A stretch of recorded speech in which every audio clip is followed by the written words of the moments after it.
Good morning, ladies and gentlemen. Thank you for coming along to this very important press launch on media freedom. This is an issue that has come to global prominence after the appalling Khashoggi murder last year.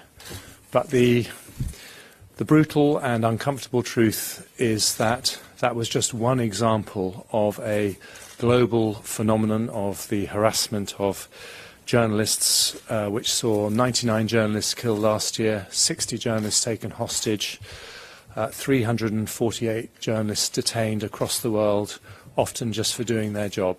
And the UK, alongside our partners Canada, have decided that we need to take action because fundamentally media freedom is the thin line between open and closed societies.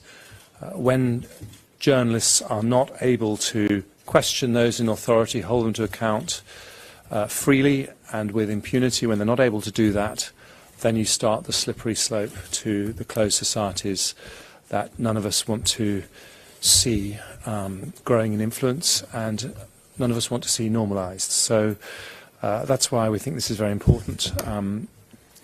The UK, together with Canada, has decided that democratic countries need to stand together to make it an international taboo of the highest order to murder, arrest or detain journalists just for doing their job. And we can only do this if we work together as countries with shared values. And this can't just be a talking shop, it has to be about concrete action that is agreed on by like-minded countries. So I'm going to hand over to Chrystia Freeland, my good friend, to talk about Canada's role. But the reason that UK and Canada have decided to do this is that we're going to host the first ever global ministerial summit on media freedom from the 10th to the 11th of July in London. Chrystia is then going to host a global summit in Canada next year, and we hope this is something that will become an annual event after that. We want to do two things. We want to spotlight global attention on this issue so that people know what's happening, but we also want it to be a call to action so that countries with shared values commit to actions that make journalists safer as they do their work. And we're also absolutely delighted to have internationally renowned human rights lawyer Amal Clooney, who has represented many journalists who have faced these challenges over the years and has experience in the legal changes and the international legal processes that could help us make progress on this issue. So I'm going to first hand over to Chrystia and then after that to Amal. OK. Merci, Jeremy. Et en commençant tout d'abord, je veux remercier mon ami, le secrétaire Hunt et Madame Clooney pour participer aujourd'hui. C'est un enjeu très, très important pour le Canada parce que nous comprenons à quel point la liberté d'expression et de la presse sont des pierres angulaires de notre démocratie. Et nous comprenons aussi que c'est une valeur très importante pour le Canada, mais nous comprenons que le Canada peut faire beaucoup plus travaillant en étroite collaboration avec nos alliés. Le multilatéralisme est très important et pas seulement parce que nous aimons le mot multilatéralisme, mais parce que ça nous aide à faire les choses qui sont importantes pour nous à l'international. So thank you very much, Jeremy. It's great to be here with you. It's great to be here with you too, Amal. You know, as Jeremy said, now is a moment when open societies, when liberal democracy, are facing real threats. I think probably greater threats than at any time in my lifetime inside our own liberal democracies. And we're seeing a real effort in many parts of the world and even around the world to undermine the whole notion of an open society, to undermine the idea of liberal democracy. We believe that it's essential for liberal democracies to push back. And those of us who appreciate the absolute importance of liberal democracy need to really start taking some concrete action to defend the open society and to defend liberal democracy. One of the things that Canada has learned as we have been speaking out is how much more effective you can be when working together with like-minded countries. We speak out because this is what we believe in, but it's easy for a single country today that speaks out on human rights, that speaks out in favor of a free press, to find itself isolated. Working together with our partners, we think we can be much more effective. And so that's a really important reason for this effort. This was a great idea of Jeremy's that I was and am very, very happy to support. I also want to, as Jeremy said, I think for all of us who are politicians, and for me also as a former journalist, the case of Jamal Khashoggi has really had an impact. It is truly appalling, and I think that is another call to action.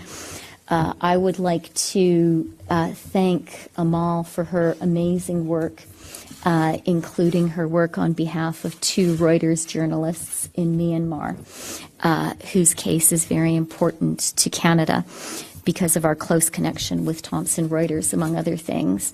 And I want to mention also the case of Oleg Sentsov, the Crimean filmmaker who is a political prisoner in Russia. We could spend a lot of time listing all the journalists who are in trouble, but I wanted to single out a few.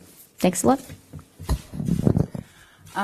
Thank you so much, Minister Freeland, and thank you to Foreign Secretary Hunt for the invitation to participate in this event today. I've been really grateful to the UK government and the Canadian government over the years for their assistance in cases where I've represented journalists who've been arrested on false charges. And it's an honour to be asked to assist on this important and ambitious campaign to protect journalists and freedom of the press today. We are here because it's never been more dangerous to report the news. According to the Committee for the Protection of Journalists, in the last 5 years, we've seen the highest number of journalists imprisoned than at any time since their records began almost 3 decades ago. The highest number as well of journalists who've been reported missing. And we also know of many situations where journalists are not just dying because they walk into conflict zones unarmed for the most part, but actually because they've been targeted for assassination for their work. Among the 5 countries where this is happening at the highest rates are 2 of the world's largest democracies, India and Brazil. This is also happening in Europe, where in recent years we've seen the murder of journalists in Malta and Slovakia. And 6 months ago, as of course has been mentioned, a Washington Post journalist was brutally murdered and dismembered at the Saudi consulate in Istanbul. Many more such crimes go unreported, and too many also go unpunished. And meanwhile, there are few places in the world where journalists are not either threatened, harassed, insulted, disenfranchised, or subject to self-censorship. I have represented political prisoners, including journalists, in many countries. This includes, as those of you who are here from Reuters know, 2 journalists, Wallone and Chasau, who are currently in prison in Myanmar simply for doing their job. And my foundation is monitoring trials against journalists all over the world. This experience has shown me how easily vague laws and corrupt courts can be used to silence dissent and muzzle the media. I don't need to convince you, a room full of journalists, why this matters. Targeting journalists undermines democracy, it impedes our ability to hold the powerful to account, and it allows countless human rights abuses to take place in the dark. So I welcome the leadership that the UK, along with Canada, is showing by spearheading this new campaign for media freedom. And I'm honoured to be asked to contribute legal proposals on steps that governments can take to improve the protection of journalists by being the chair of a new independent legal panel. Let me tell you two things that I think this panel can address in terms of legal issues in this area. First, it can propose reforms of national laws that don't comply with international standards. Let's look at an example. About 70 countries currently have laws that punish blasphemy. Over 40 of these countries impose criminal penalties that include imprisonment as a sanction for blasphemy, and at least 6 countries allow the imposition of the death penalty for this. This has to change. Second, the panel can propose mechanisms that raise the costs of non-compliance with international standards.